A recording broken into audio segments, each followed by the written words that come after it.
कहानी की शुरुआत में हमें एक हाईवे के बीच में कारों को सैनिटाइज कर रहा था और उसी समय एक आदमी गुस्सा हो जाता है और वो अपनी कार को सैनिटाइज करके वहाँ से निकल जाते हैं। उसी समय उसके मोबाइल में एक फ़ोन आती है। फ़ोन उठाने के चक्कर में वो एक हिरन को ठोक देता है और वो जब वो हिरन को देखने जाता है पर वो हिरन मरा हुआ था और वो अपनी कार लेके वहाँ से निकल जाते हैं। पर वो हिरन मरा नहीं, बाद में अपने आप जिंदा होने लगा। तब पता चला ये तो हिरन नहीं था, एक ज़ॉम्बी है। और अब यहाँ से ज़ॉम्बी की शुरुआत होती है। अब हमें कहानी की मेन कैरेक्टर यांग सोंग को दिखाया जाता है जो अपने केबिन पर काम कर रहा था। उसी समय उसकी लैपटॉप पे कुछ रहस्यमय मासूम की मरने की खबर आती है और वो अपनी केबिन से काम करके निकल जाते हैं। पार्किंग में अपने बीबी से बहस कर रहा था और घर आकर उसके माँ ने उसके लिए खाना रेडी करके रखा था और बेटा माँ से छुप छुप कर बातें कर रहा था और बेटे को बाप बारदे गिफ्ट देता है पर बेटा जिद करते हैं माँ से मिलने के लिए और दोनों दूसरे दिन माँ से मिलने के लिए अपने कार लेके निकल जाते हैं। रास्ते में उन लोगों को कुछ एम्बुलेंस दिख जाते हैं और उन लोगों के मन में कुछ डाउट होते हैं। उसके बाद वो लोग ट्रेन में बैठ जाते हैं और कुछ स्टूडेंट भी बैठ जाते हैं और कुछ बुढ़िया भी। और उसके बाद एक इन्फेक्टेड लड़की घुस जाते हैं ट्रेन के अंदर जो किसी को पता नहीं चलता। योंगसांग की लड़का अकेला ही टॉयलेट निकल चुका है और उसी समय पास की एक टॉयलेट से शोर मचा रहा था। कुछ लोग गार्ड को कंप्लेन करता है पर उस टॉयलेट की डोर ओपन करने पर वहाँ पर एक पागल होता है और इन्फेक्टेड लड़कियां पूरी तरह से इन्फेक्टेड हो चुके हैं।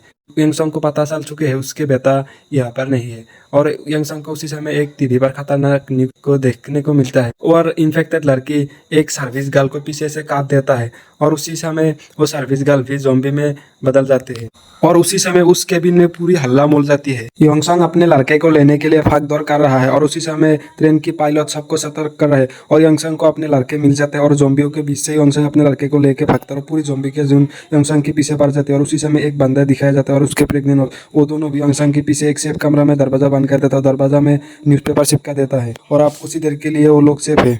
उसके बाद उन लोगों के पास मिलिट्री की कॉल आती है जो उन लोगों को अगले स्टेशन पर सेफली प्रोटेक्शन देने की बात करती है और उसी समय शहर के हालात दिखाया जाता है जो पूरी तरीके से अब बर्बाद हो चुकी है। उसके बाद उन लोगों की स्टेशन आ जाती है जो पूरी तरह से खामोश और सुनसान है और कोई मिलिट्री भी नहीं है।